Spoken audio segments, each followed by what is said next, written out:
Makanya gunakan Indonesia ini satu-satunya negara yang paling aman di dunia, yang paling nikmat di dunia, yang paling enak di dunia. Surga dunia itu Indonesia. Sudah tidak ada lagi yang lebih bagus dari Indonesia. Sudah ada, sudah belahan dunia manapun sudah ada. Mulai dari iklimnya, pemandangannya, di garis khatulistiwa, ada 3 waktu di dalam satu negara, waktu Indonesia Timur, Indonesia Tengah, Indonesia Barat. Itu sudah satu fasilitas yang luar biasa dari Allah. Untuknya kita isi dengan ibadah.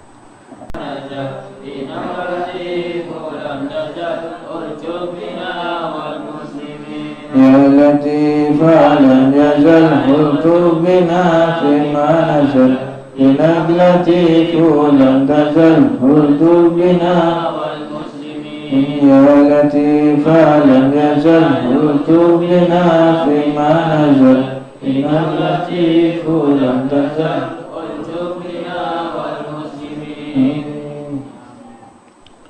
Bismillahirrahmanirrahim.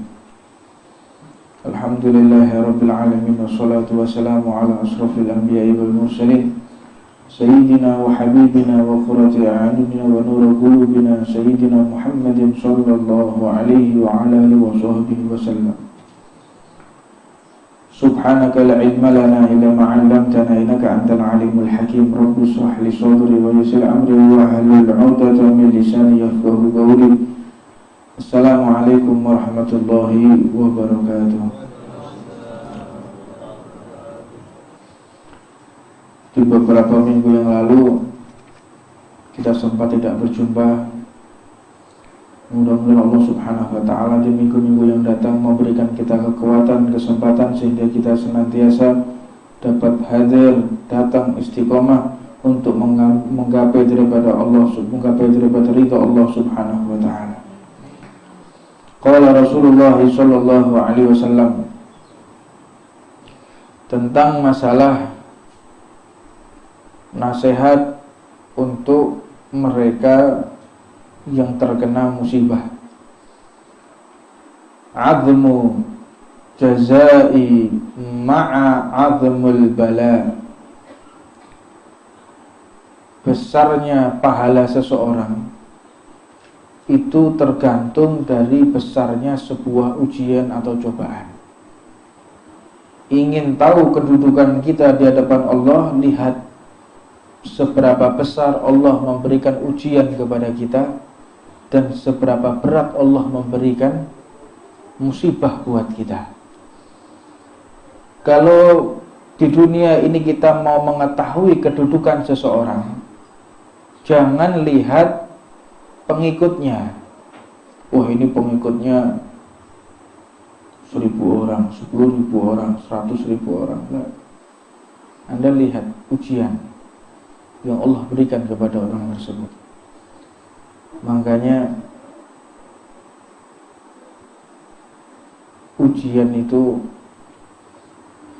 hanya diberikan kepada orang-orang yang dicintai oleh Allah subhanahu wa ta'ala. Dan adapun ujian itu dikatakan ujian bagi mereka yang istiqomah taat kepada Allah. Ada orang punya majelis, ada orang ngajak kebaikan, ada orang istiqomah di masjid. Dia terkena suatu permasalahan, itu namanya ujian. Jangan mengatakan ujian kepada orang yang tidak sholat. Ada orang tidak sholat terus ngomong, Allah telah menguji aku. Uji gundulmu itu. Ujian itu untuk orang yang taat. Tidak ada ceritanya orang yang diuji oleh Allah, orang yang nggak sholat, nggak pernah zakat, nggak pernah sedekah, ketika ada masalah ini ujian terkendi. Ibarat kalau orang sekolah masuknya tiap hari istiqomah, nggak pernah alpa, berangkatnya paling awal, tugas semua dikerjakan. Ketika akhir mata pelajaran, akhir kurikulum, namanya ujian. Betul, memang dia sekolah, memang dia bayar SPP. Setelah itu akhir kurikulum, akhir semester, ujian. Sebut UAS, ujian akhir semester, ujian. Iki sekolah wae gak? Sekolah nggak pernah sekolah, dan seragam nggak punya, terus mau ujian sekolah kenaikan kelas, dari mana? Akal sehat mana yang mau menerima? Ya, begitu juga dengan segala sesuatu yang terjadi kepada manusia. Kalau dia sholat nggak pernah ditinggal, istiqomah, ada musibah, itu ujian untuk mengangkat derajat di sisi Allah. Ya, tapi kalau nggak pernah sholat, nggak pernah mengeluarkan zakat, datanglah suatu bencana, namanya bala. Bala itu namanya bukan lagi ujian, azab itu namanya, siksaan dari Allah. Muqaddimah, disiksa di dunia dulu, nanti di akhirat akan dilanjutkan oleh Allah Subhanahu wa taala. Nauzubillah min dzalik. Yu'ti bi ahlil bala yaumal qiyamah. Orang-orang yang tertimpa musibah kelak di hari kiamat, fala yansubu lahum mizanun, tidak ditegakkan keadilan timbangan nanti di akhirat. Hisabnya itu tidak ada.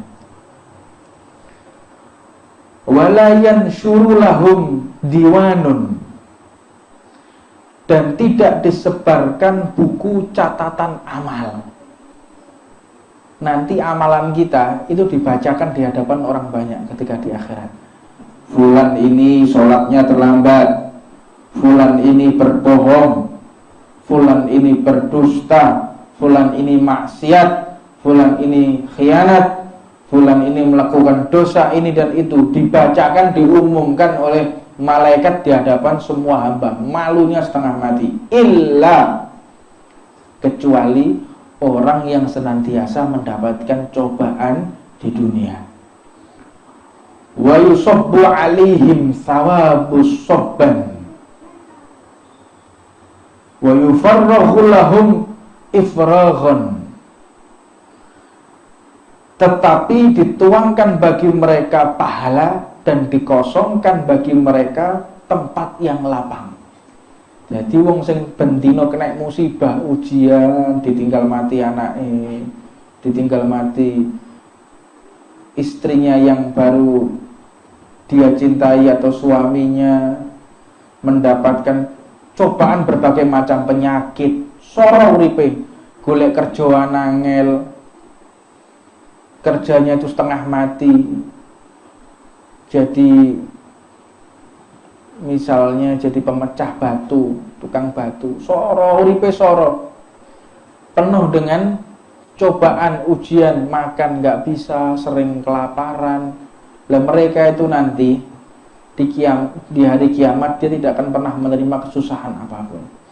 Makanya sampai dikatakan nanti ketika umat sebagian orang kaya itu dibangkitkan, dia menangis dan menjerit. Menangis menjerit, ya Allah, nyesel, sengsara ketika aku di dunia ditakdir menjadi orang yang kaya. Getun. Makanya di dunia aja njaluk sugih. Ayo wani to gak ndonga kaya Kanjeng Nabi, Allahumma ahyini miskinan wa amitni miskinan wa jama'ni fi sumratil masakin. Wani ndonga kaya ngono. Orang rawani. Ya Allah, hidupkan saya di keadaan miskin, dadekno aku wong kere ya Allah. Golek mati dadi kere. Golek uripku nanti ketika dibangkitkan bersama orang-orang yang fakir. Berani? Tidak ada. Kita melek motor dek tahajud, ya Allah bukalah rezeki kami, langsung jauh sugih. Ada di antara kita yang minta, ya Allah tambahkanlah harta, ya Allah tambahkanlah tok di sini. Allahumma inna nas'aluka ziyadatan fid din. Sik mending njaluk nambah agamane. Allahumma inna nas'aluka ziyadatan fil ilmi. Ya Allah, tambahkanlah ilmuku. Ya, doanya lihat, ya Allah, bukalah pintu rezekimu di pagi yang mulia ini. Hamba ingin mencari rezeki. Ya Allah, apabila rezekimu dari langit turunkanlah. Apabila dari bumi maka keluarkanlah. Isine njaluk duit tok ya Allah taala. Ya, kebanyakan minta dunia, akhirnya lupa bersyukur kepada Allah. Lali syukur. Padahal sebelum kita membuka mata, itu sudah dikasih rezeki sama Allah. Sebelum kita melek, itu sudah dikasih rezeki sama Allah. Berupa apa? Berupa anestesi, kayak ngantuk. Itu rezeki sudah. Ngantuk itu rezeki. Setelah itu tidur. Dalam tidur itu juga dikasih rezeki. Jantung kita digerakkan oleh Allah. Dikasih obat gratis yang namanya insulin. Insulin itu harganya sekali suntik 150.000. Itu untuk orang mau makan kalau kena penyakit gula. Pankreasnya rusak itu perlu insulin. Jadi memproduksi insulin nggak bisa, makanya kena penyakit gula. Ginjalnya nggak bagus, pankreasnya rusak. Akhirnya dia harus cuci darah. Nah, kita nggak usah pakai insulin, diproduksi dikasih oleh Allah secara gratis. Pankreasnya sehat. Itu kalau kita melek tek nih, itu lek gak iso ngentut ae, iku 10 juta saiki. Amen tangi turun ngentut dut, iku 8 juta regane. Operasi usus buntu itu berapa kira? Ada 10 juta Pak Agus kan? Ada. Lebih malah. 15 juta. Oh, 15 juta jadi Pak Haji Agus. Nah, kita melek ini kedua 15 juta Mbak Allah Ta'ala. Tapi gak bersyukur manusia itu. Belum lagi kita buka mata bisa melihat, wah ini warna hijau, ini warna kuning, bisa lihat. Ini dapat gak rezeki itu. Kita bisa berjalan, bisa ambil air wudhu, air disediakan oleh Allah. Air itu disediakan, kita pernah nyari air. Oh no, air itu dikeluarkan oleh Allah Ta'ala. Tidak ada ceritanya manusia mencari air itu, nggak ada. Manusia yang dicari sama air. Kenapa bisa seperti itu? Sewaktu-waktu kita ini bisa untuk mengambilnya. Butuh ambil. Nelek motor dikira rezeki mbek Gusti Allah. Kadang sik ngersulo ae. Urip iki utang akeh. Gula entek, minyak entek. Anak-anak itu durung bayar SPP, ruwet. Nah, karena apa? Tidak bersyukur. Anda bisa bayangkan, kalau Anda buka mata, sudah ditodong pistol. Buka mata, sudah diancam mau dibunuh. Bayangkan, seperti di Palestina, di Suriah, di Irak, di Syam. Itu buka mata langsung dapat ancaman, dapat teror. Ya kita buka mata mau ke musola silahkan, mau ke masjid silahkan, mau kerja silahkan, enak semua.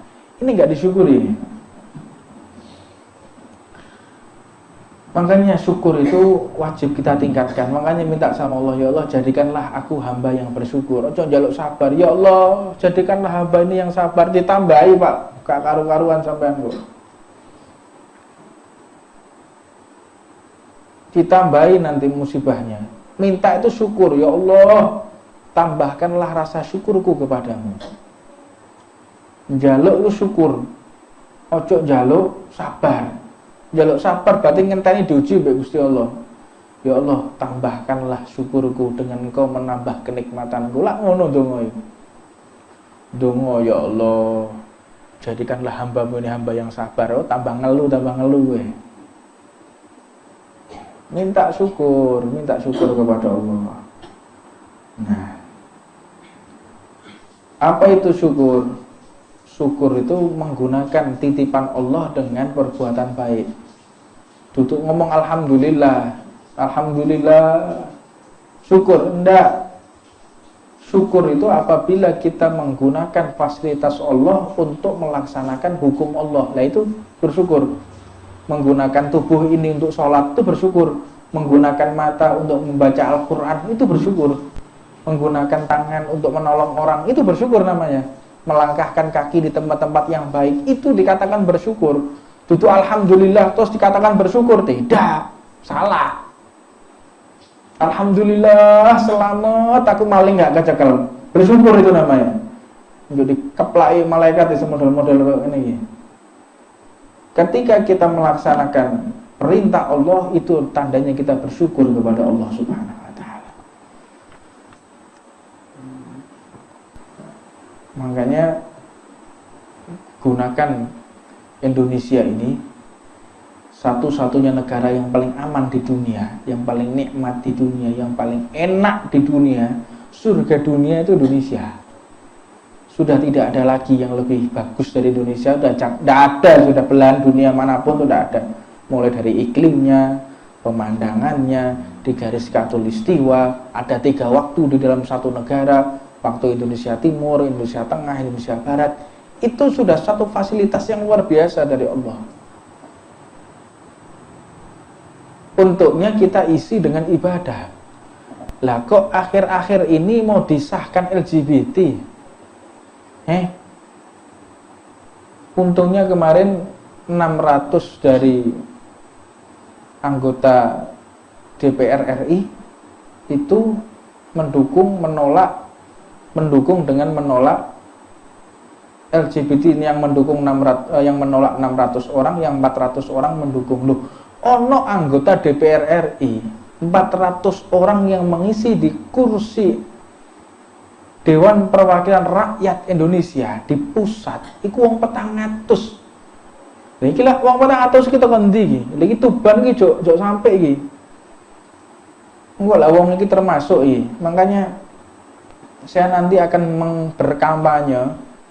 Kampanye bukan pilihlah ini, bukan pilihlah itu. Kampanye saya jangan pilih ini. Itu kampanye saya nanti. Kalau Anda mau milih apapun silahkan, mau pilih A, B, C, D, tapi jangan pilih orang ini. Ini bahaya orang ini. Ini pengkhianat ini. Saya akan kampanyekan seperti itu. Saya akan sebutkan namanya di majelis nanti. Saya mau cek itu satu persatu. Terutama perwakilan yang ada di Tuban. Ada caleg-caleg yang nggak pas, jangan pilih, ini bajingan nih orang ini. Karena dia nanti yang akan membuat hukum. Jadi presiden itu nggak bisa berbuat apapun kecuali mendapatkan keabsahan dari DPR RI. Begitu juga dengan perda. Jadi perda di kabupaten, bupati, ada juga gubernur, wali kota, itu tergantung daripada DPR-nya. DPRD, itu harus kita tahu itu. Makanya kampanye nanti jangan pilih itu, jangan enggak, ini bajingan, jangan dipilih. Awas, hati-hati, sampean bakal milih orang ini, sampean akan terjerumus nanti. Jangan dipilih-pilih yang lain, yang manapun terserah, jangan orang ini. Nah, itu nanti akan saya sebutkan, tidak ada masalah, karena saya enggak dukung kok. Saya memberi pencerahan ke masyarakat tuh. Kan saya sudah berjanji dari awal, saya nggak akan kampanye. Saya tidak akan mendukung caleg, enggak. Tapi kalau untuk orang yang nggak beres akan saya bongkar di tengah masyarakat. Ada beberapa nama sudah saya kantongi, diantaranya ada orang yang minum bir di bulan Ramadan. Sekarang nyalek orangnya.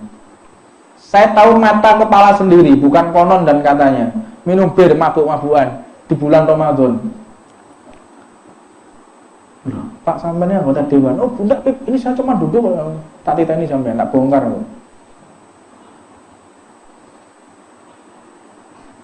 Ini harus masyarakat tahu. Ojo milih wong model-model kayak gini-gini. Dan ini tujuan kita. Kalau mau jihad konstitusi ya ini tempatnya. Jangan pilih ini, pilih itu. Lah, kita nggak kayak gitu. Tapi orang yang salah ini loh, cuma Deni wong ini, jadi pilih. Makanya LGBT kok sampai mau disahkan. Palu, kenapa kena musibah? Balak tsunami itu ada pernikahan LGBT di sana itu. Ya, karena LGBT ada pernikahan massal kalau tidak salah.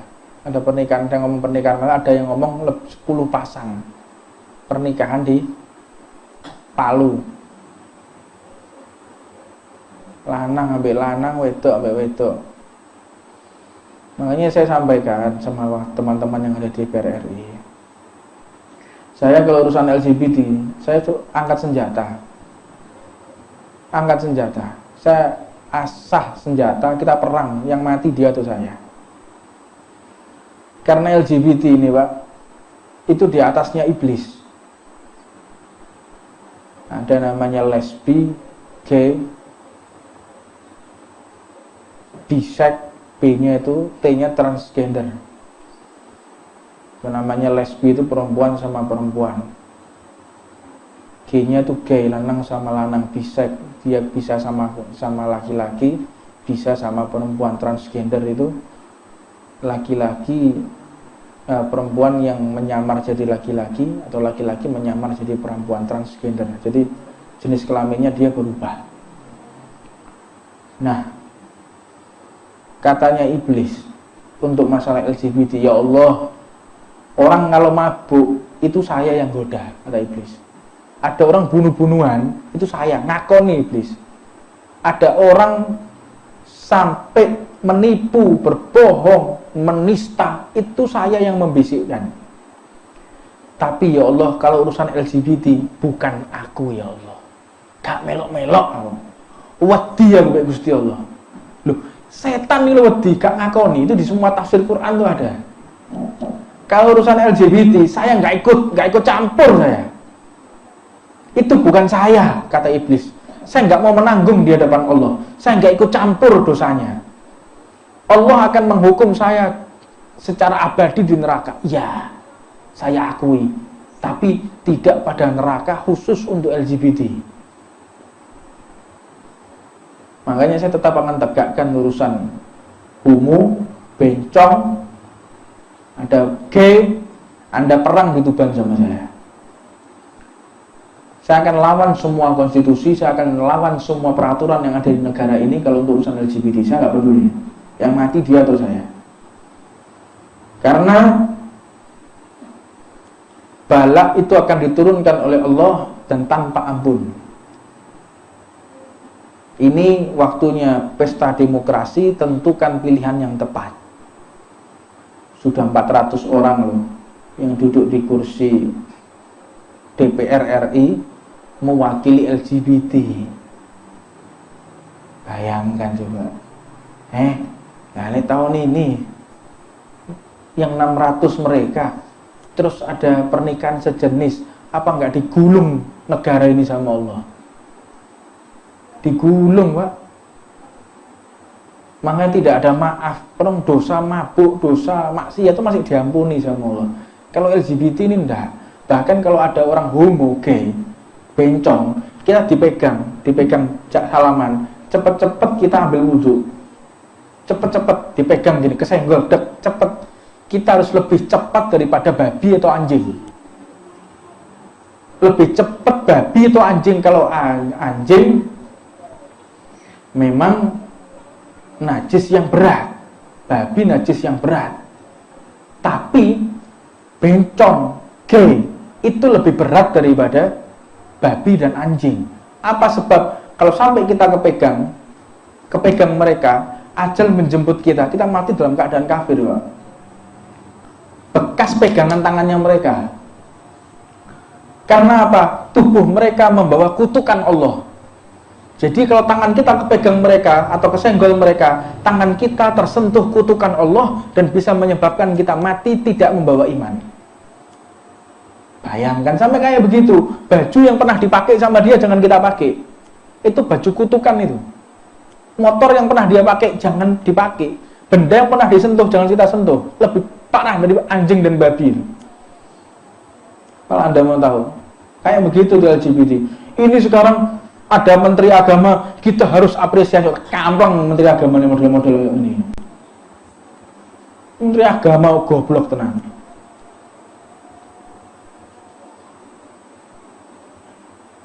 Persetan sama mereka, nggak ada urusan kita. Mau perang sudah. Untuk urusan masalah ini, nggak ada urusan saya, nggak ada takutnya urusan sama ini. Hak. Saya hampir setiap hari mimpi Rasulullah, sudah. Kalau untuk mengatakan hal seperti ini, nggak ada takutnya, Pak. Kalau setiap malam harus dimimpi Rasulullah, hadiahnya seperti itu. kalau perang urusan masalah LGBT ini. Nah, kira-kira saya mau takut atau enggak? Ayo, Anda mau sembelih saya sekarang, saya siap, Pak. Kalau urusan masalah LGBT ini Anda mau menghalangi saya. Jadi jangan ada yang dikhawatirkan, karena syahid menjemput saya itu sudah utusan dari Rasulullah. Untuk urusan LGBT yang lainnya nggak ada urusan saya. Mau malik, mau gendero, urusan dus. Saya cuma bisa menyambungkan silaturahmi. Tapi kalau LGBT tidak ada toleransi. Perang kita, nggak senjata sudah. Saya tidak mau membawa laknat di majelis ini. Saya diam. Saya membawa laknat, saya mengajarkan ajaran laknat. Terang-terangan kok.